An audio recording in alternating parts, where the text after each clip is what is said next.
അരീക്കോടിന്റെ പ്രത്യേക രുചിക്കൂട്ടുമായി അരനൂറ്റാണ്ട് സ്നേഹത്തോടെ വിരുന്നൂട്ടിയ ജോളി ഹോട്ടൽ അരീക്കോട്. നമസ്കാരം. അരീക്കോട് വാലില്ലാപ്പുഴ കല്ലായിയിൽ ഇതര സംസ്ഥാന തൊഴിലാളികൾ തമ്മിൽ സംഘർഷം. ഒരാൾ കൊല്ലപ്പെട്ടു. ഉത്തർപ്രദേശ് സ്വദേശിയായ 30 വയസ്സുകാരൻ ലക്ഷ്മി നാരായണനാണ് കൊല്ലപ്പെട്ടത്.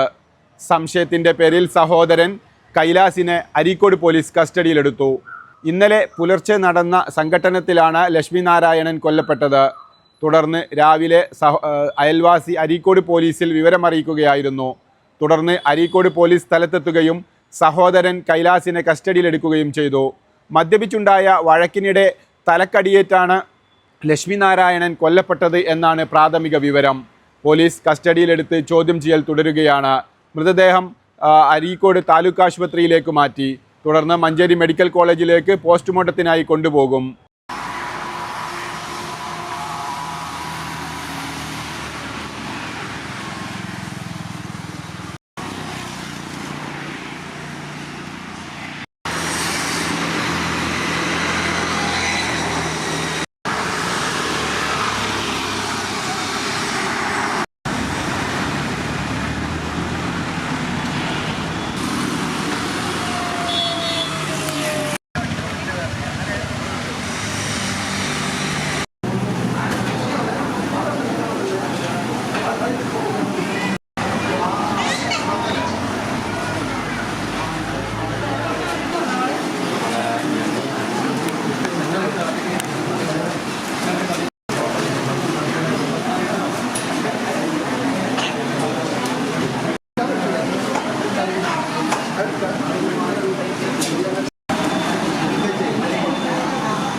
വാർത്തകൾ നേരത്തെ അറിയാൻ ഫേസ്ബുക്ക് പേജ് ലൈക്ക് ചെയ്യൂ, ചാനൽ സബ്സ്ക്രൈബ് ചെയ്യൂ.